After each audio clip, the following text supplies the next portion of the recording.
Game.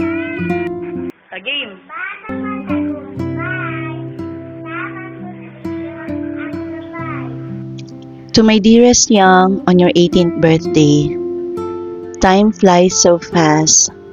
It feels like just yesterday you were my little girl, always waiting for mama to come home, asking anong oras ka po uuwi, and excitedly looking forward to your pasalubong.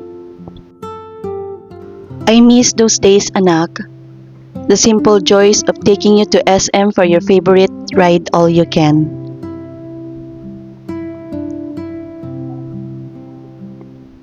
Eating on your all-time favorite Jollibee. Helping you with your homework, projects, and school activities.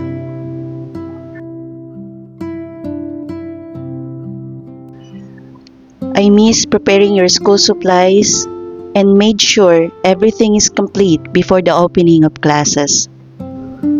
Reviewing with you for your inter-school competitions and planning your birthdays, making sure they were full of surprises. The kind that would make your eyes sparkle with excitement. I remember how you'd always count down the days and how you'd wake up smiling on your special day.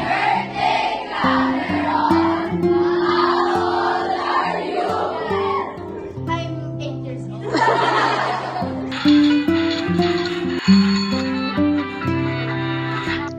I miss the way your eyes would light up whenever you saw me sa harap ng pintuan natin, me galing sa trabaho.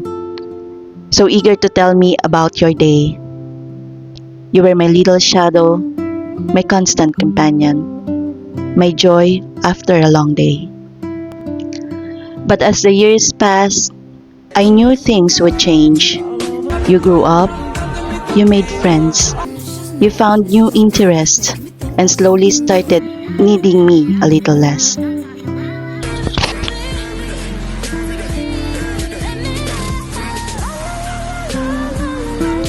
These days, our conversations are shorter, and your world is bigger than the one we used to share.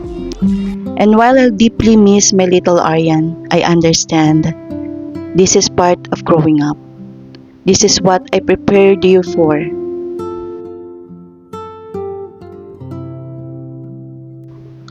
Being a single mom was never easy. There were nights I cried silently, unsure how I'd make things work.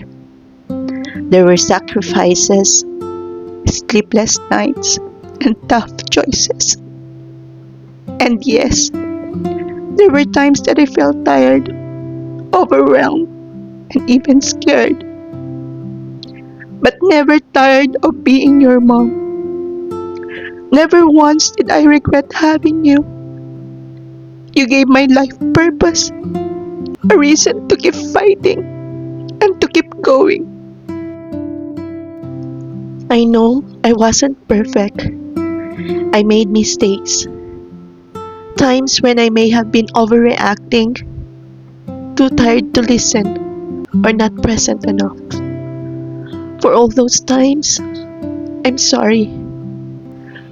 But please know that I always tried my best to be your rock, your comfort, and your safe place. Now that you're 18, officially an adult, I want you to know how proud I am of you. I see the woman you're becoming. Strong, smart, kind, and full of potential. I see your resilience, your courage, and your heart. I am filled with so much pride, anak. As you step into this new chapter of your life, I hope you carry these things with you. Always put God first. He will never leave you, even when the world feels like it has. Trust me, because all this time, hindi niya tayo pinabayaan. Stay grounded. Know your worth.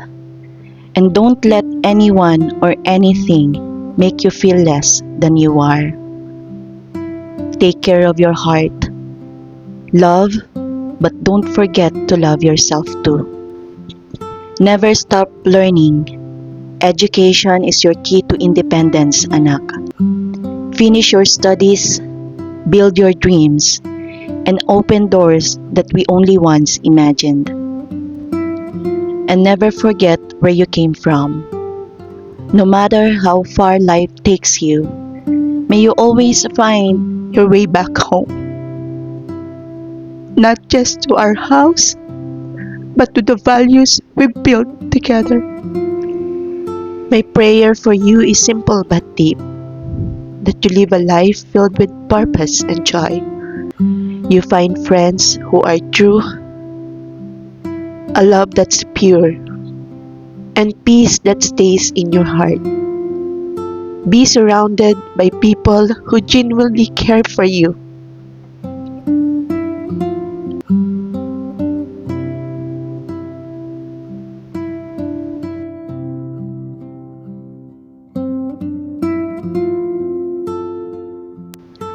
that you become everything God created you to be.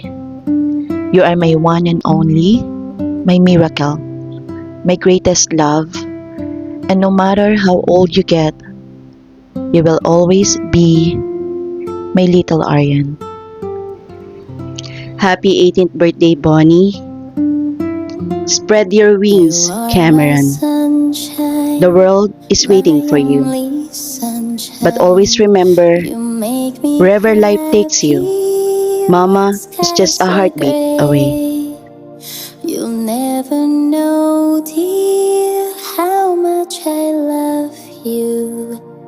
Please don't take my sunshine away.